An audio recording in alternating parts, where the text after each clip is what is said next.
Good day to everyone. Our topic today is all about hypothesis testing. Before I'm going to start with my discussion regarding the hypothesis testing, now may I encourage each to please support this channel by clicking the subscribe button. And of course, by sharing it to your classmate and to your schoolmate or friends that is having the same subject, the hypothesis testing or statistics and probability. Okay, so let's start. Now, of course, to discuss to you the hypothesis testing, now it's a need that we have to recall the meaning of hypothesis, or shall we say the definition of hypothesis. Now, what is hypothesis? It says in here, it is an assertion or conjecture about one or more populations, or it is an idea or explanation or something that is based on known facts but has not yet been proved. In the graduate school, research hypothesis is also called to be a scientific hypothesis. It is a statement about the expected outcome of the study. So let's say, for example, the study of graduate school, uh, their dissertation and thesis. Okay, to constitute a quality hypothesis, the statement needs to have three attributes. Now, what are the three attributes so that we can say that our hypothesis is quality? Now, we have in here the specificity, clarity, and testability. Meaning to say, when you state the hypothesis, it must be very specific. It must be clear and concise. And of course, because that is a hypothesis that is uh, to be decided whether to be accepted or not, it must be testable. Okay, it must be testable. So that is a little recall of what we mean when we say hypothesis. Okay. Now, of course, after knowing the definition of the hypothesis, it is in here now that we will be discussing the hypothesis testing, or in any other term, this is called to be significance testing. Okay, significance testing. Now, what do we mean when we say hypothesis testing or significant testing? Meaning to say, this is a method in which we select samples to learn more about the characteristic in a given population. Okay? It is a method in which we select samples to learn more about characteristic in a given in a given population. Now, where will these samples coming from?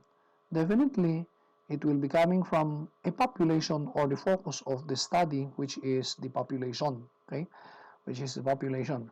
Another in here, it says that it is a systematic way to test claims or ideas about a group or population.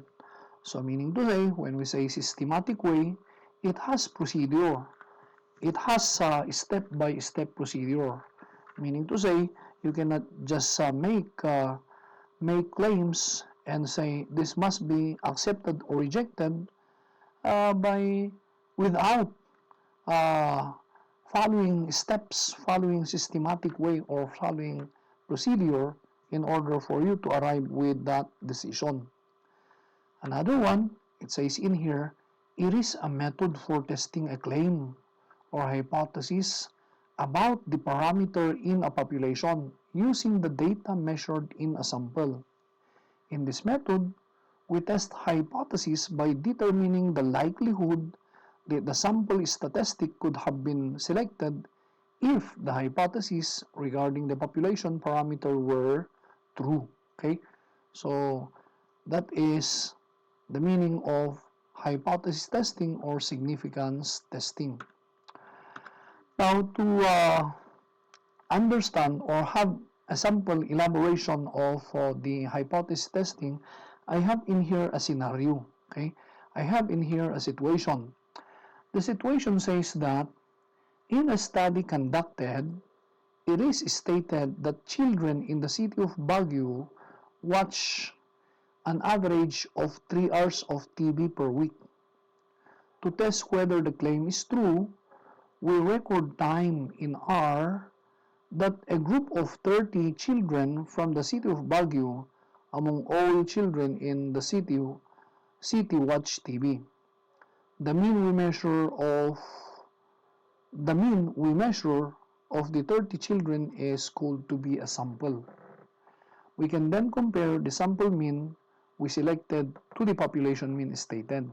Now notice that when you try to see the sequence of the situation, it says in here, the study conducted stated that the children in the city of Baguio watch 3 hours of TV per week, meaning to say, this speaks of the population. It describes the population of the children in the city of Baguio, meaning they are watching 3 hours of TV per week. Now, another one, it says in here, to test whether today this is true, now it says in here, we record the time in hour that a group of 30 children from the city of Baguio, among those who are watching TV, and after that one, the mean we measure of the 30 children is considered to be a sample, okay? Meaning, these 30 children are from Baguio City, and they are among the children who are watching TV.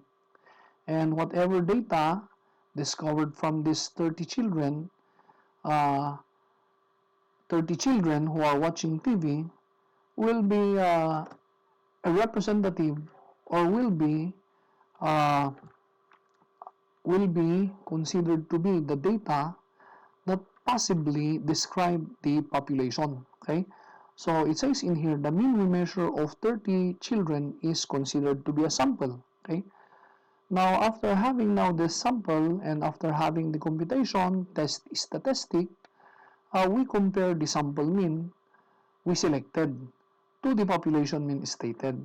Okay, now of course after comparing them, that's a time we're going to decide whether stated null hypothesis will be accepted or rejected. Okay, so that is a sample illustration or an illustration of the hypothesis testing. Now,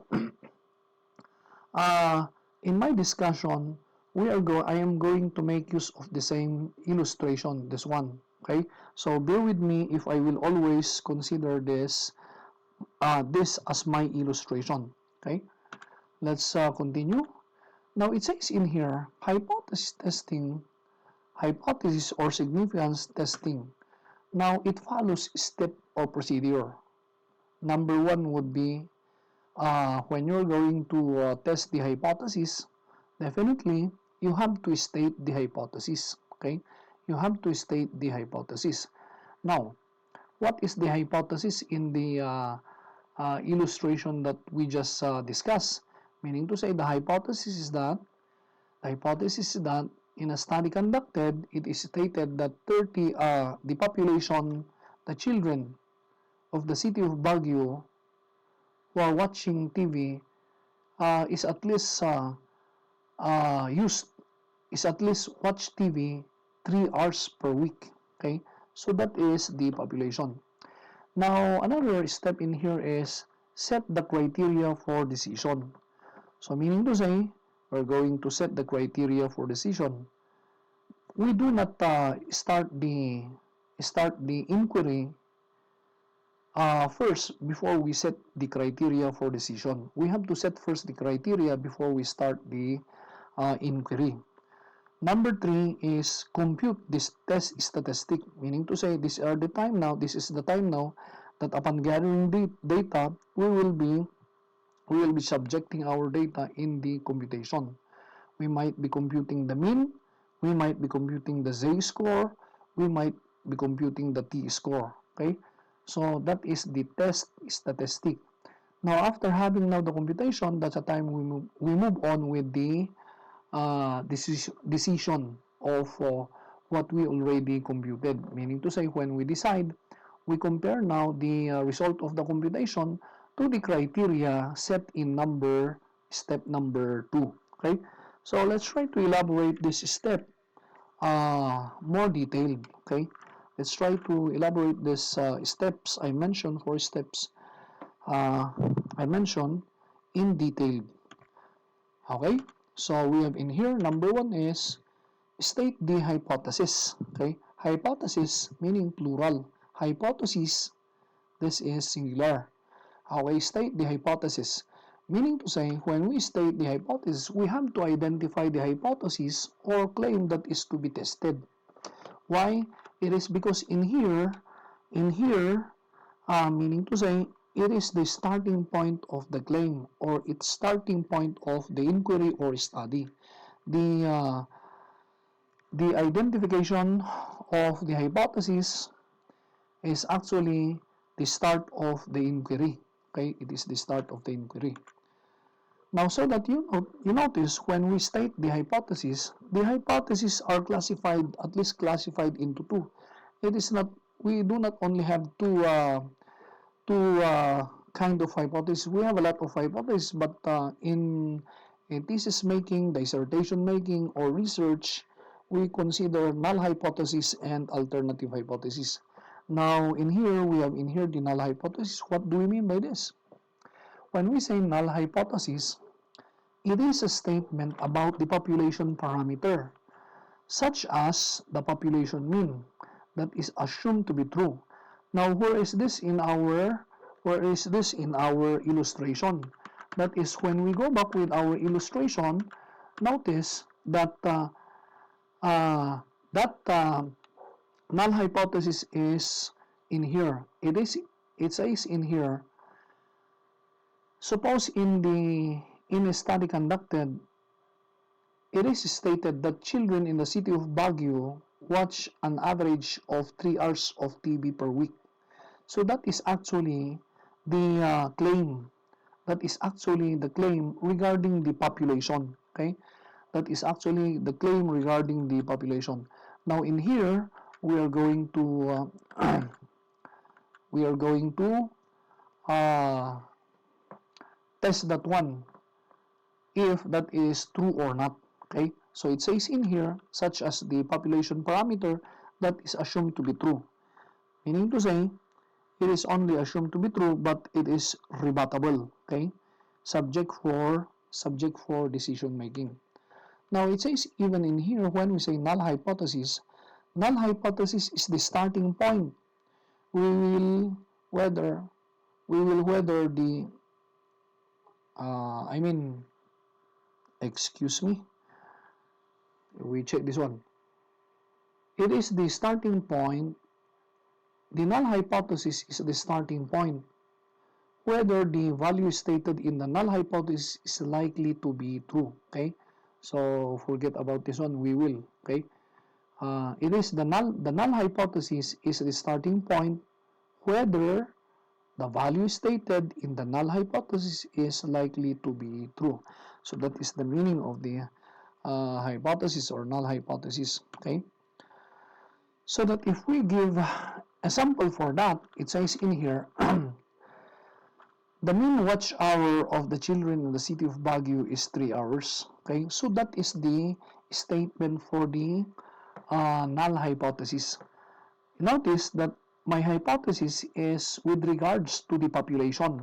What is the population? Children in the city of Baguio. Okay, so when we state the null hypothesis, we state this way. The mean or null hypothesis is represented by H sub O. The mean watch hour of the children in the city of Baguio is 3 hours. Now, so that when we are going to speaks of computation now, we will be transforming this hypothesis now into a hypothesis statistically, which is null hypothesis, the mean is equal to 3 hours, or mu in here represent the population. Okay, so that is how we state the null hypothesis. Now another one in here is we can also have a hypothesis or null hypothesis regarding the sample. Okay, so it says in here, for the null hypothesis or H sub O, the mean watch hour of the sample of 30 children in the city of Baguio is 3 hours. Okay, 3 hours.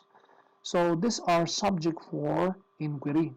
Okay, all this hypothesis is subject for inquiry. Now, what is the statistical statement for the mean or for the null hypothesis? We have in here H sub O, the sample mean is equal to 3 hours. Okay, so that is how the null hypothesis is stated. Again, it says in here, the null hypothesis is the starting point, whether the value stated in the null hypothesis is likely to be true, meaning to say, this is now the subject of inquiry whether to accept or not, okay? Whether to accept or reject the null hypothesis, okay? I hope you understand the null hypothesis. Let's move on. Another one in here is we have the alternative hypothesis. What do we mean when we say alternative hypothesis? It says in here, it is a statement that directly contradicts a null hypothesis by stating that the actual value of the population parameter is less than, greater than, or not equal to the value stated in the null hypothesis. Remember this one. When we say alternative hypothesis and that we are going to compute, most probably the hypothesis will be, or the null hypothesis will be using this symbol less than, greater than, or not equal. Okay, not equal to the value stated in the null hypothesis. Okay, so how is that? It says in here with our sample, so for alternative hypothesis that is represented by the symbol H sub A, the mean watch hour of the children in the city of Baguio is not 3 hours. Okay, is not 3 hours. So I made use of this one, not equal. Okay, so alternative hypothesis, the population mean is not 3 hours. Okay, so that is how to have the possible alternative hypothesis. Or you can have another statement for this. The mean watch hour of the children in the city of Baguio is less than 3 hours. Is less than 3 hours. Or you can also say that the mean watch hour of the children in the city of Baguio is greater than 3 hours. Okay? Greater than 3 hours.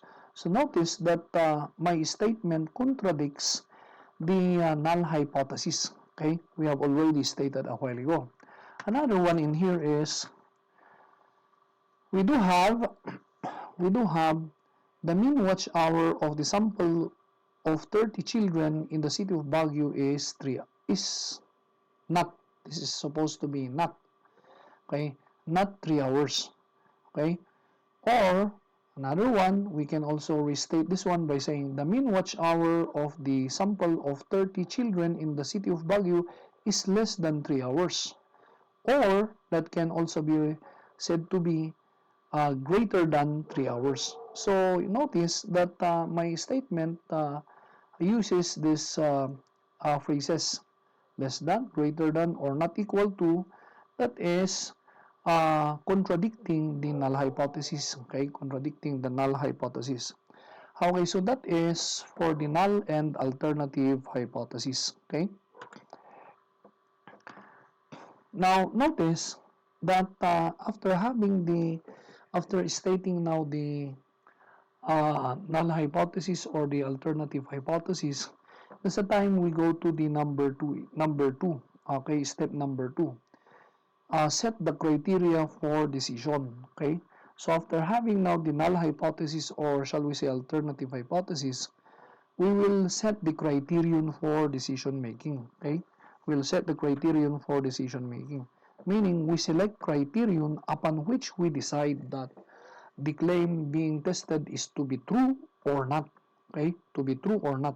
So that is for the step number 2. Now notice that when we are going to set the criteria or criterion for This is step number 2. We have in here now what we call the level of significance or significance level. Now, what is this? These are actually criteria. So, these are actually criteria you're going to set before you're going to have your inquiry. Okay? It says in here, it refers to the criterion of judgment upon which the decision is made regarding the value stated in the null hypothesis. Okay?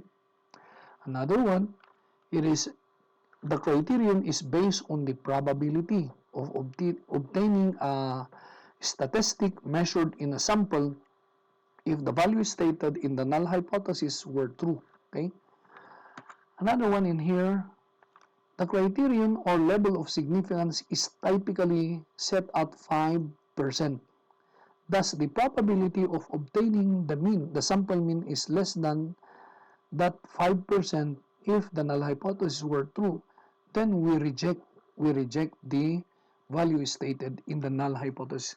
Meaning to say, when we are going to set the criteria for decision making, now, this is, of course, the gauge. It is actually the gauge whether we reject or accept the null hypothesis. Meaning to say, we always make use of the level of significance that is normally from 5% to 1%. But normally in the research, especially in the behavioral research, we usually use 5% level of significance. Meaning to say, when we computed, let's say for example, the level of significance is 5%. When we computed the p-value, and the result is less than 5%, meaning we have to reject the value stated in the null hypothesis, or we reject the null hypothesis. Or if the result of the p-value, when I say p-value, this is the actual statistic. Okay, when the result is exactly 5%, we still reject the value stated in the null hypothesis, or we reject the null hypothesis. Okay. Now, when the p-value is 5%, meaning to say that is considered now to be under the critical value. Okay, it is said to be critical value. Why critical? It is in the boundary. So the boundary is a part of rejection region. Meaning to say, when we are going to have the illustration of this activity using normal curve, we have in there what we call the acceptance region and rejection region, and 5% and below is under the rejection region. Okay. Okay, here is the normal curve.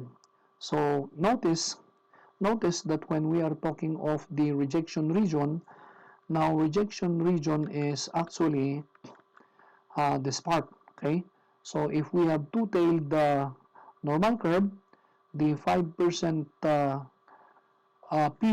critical, no, 5% criterion is to be divided into two, meaning to say two-tailed, 2.5 in here at the right side, 2.5 at the left side. Now, of course, in the acceptance region, it will always be a 95%. So that if our criterion, shall we say, our criterion is 4%, okay, 4% is the criterion, okay. Now, in here, in the acceptance region, it will be 96%. And if that is two-tailed, 2% in the right side, 2% in the left side under the rejection region. Now, you might be saying, why fail to reject the null hypothesis? Meaning to say, when we fail to reject the null hypothesis, we actually accept. If we do not accept the hypothesis, we fail to reject the hypothesis. Okay, so that is for the normal curve. Okay, that is for the normal curve. Now, what about if it is not a two-tailed?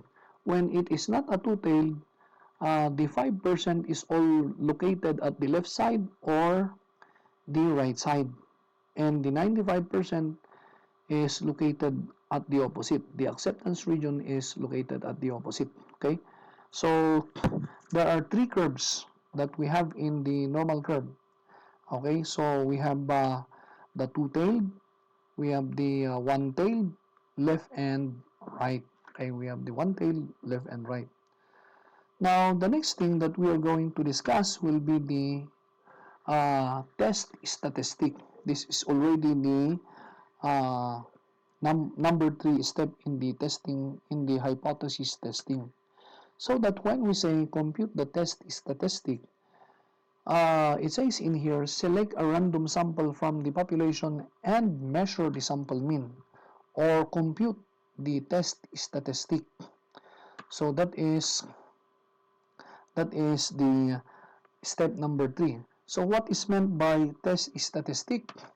It says in here, when we say test statistic, it is the mathematical formula that allows the researcher to determine the likelihood of obtaining a sample outcome if the null hypothesis were true.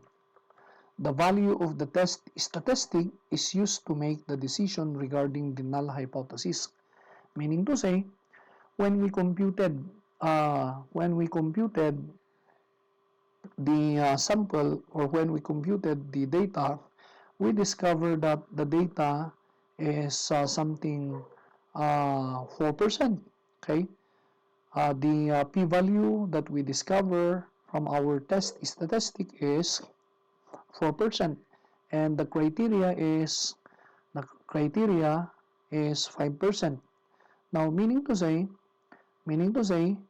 the p-value is less than the criterion that is set before we are going to have the inquiry. So if that is less than, meaning the null hypothesis will be rejected. Okay, will be rejected, and meaning to say, we might be accepting the alternative if there is an alternative hypothesis. Okay, so again, that is the meaning of the test statistic. It is a formula. What are this formula? We have the T formula, we have the Z formula, and many more. Okay, so and whatever result with those computation, the result will be compared to the statement in the value stated in the null hypothesis. Okay, if the value of the test statistic is less than or equal to the criterion given, meaning to say, we reject the null hypothesis. Okay, so that is the step number 3. The last one, or the fourth step, is already the decision making. Now, after having now the step number 1, number 2, number 3, the number 3, which is the computation, now we are now in the number 4, wherein we need to decide. We need to decide whether to accept or reject the null hypothesis. It says in here, in the decision, we compare what we observe in the sample to what we expect to observe if the claim we are testing is true. So there is the comparison. So what is to be compared? The criterion set in the step number 2 and the result in the computation in the step number 3. So we will compare them. So after comparison, then we need to decide. Now, when we decide, there are only two decisions that a researcher can do. What is this? Reject the null hypothesis. When are we going to reject the null hypothesis? It says in here, the sample mean is associated with a low probability of occurrence when the null hypothesis is true. So again, when are we going to reject the null hypothesis? The sample mean associated with a low probability of occurrence when the null hypothesis is true. Now, another kind of decision you retain the null hypothesis. Or if you do not use the word retain the null hypothesis, now you say we failed to reject the null hypothesis. Now when to retain the null hypothesis, the sample mean is associated with high probability of occurrence when the null hypothesis is true. So when we reject the null hypothesis, there is a low probability of occurrence. When we fail to reject the hypothesis or retain the null hypothesis, there is the probability or high probability of occurrence. Okay? So those are the things that we have to remember when we are talking of the decision. Reject the null hypothesis, retain the null hypothesis, or fail to reject the null hypothesis. Okay? Fail to reject the null hypothesis. So in summary, we have in here, in this study, we are actually studying a population. So in here, population, after having now the population, after determining our respondent, the population in the respondent, we are going to sample our population. So we will be sampling this one. Of course, before we're going to sample, because that is the start of the inquiry, definitely we have to set the level of criterion. Okay, that is step number 2. And that's the time we're going to do the sampling of the population. Okay, and of course, after having the sampling in the population, that's the time we're going to measure and compute the test statistic. That is step number 3. So after having the test statistic, that's the time we're going to do the number 4, step number 4, wherein we have to make a decision. If the probability of obtaining a sample is less than 5% when the null is true, then reject the null hypothesis. If the probability of obtaining a sample mean is greater than 5% when the null hypothesis is true, then retain the null hypothesis. So that is the step number 4. So I hope with this discussion, I discussed to you comprehensively and clearly the hypothesis testing. Okay, so you wait or you expect more discussion regarding the hypothesis testing. That is considered to be a part 2 of this discussion. Thank you and more power.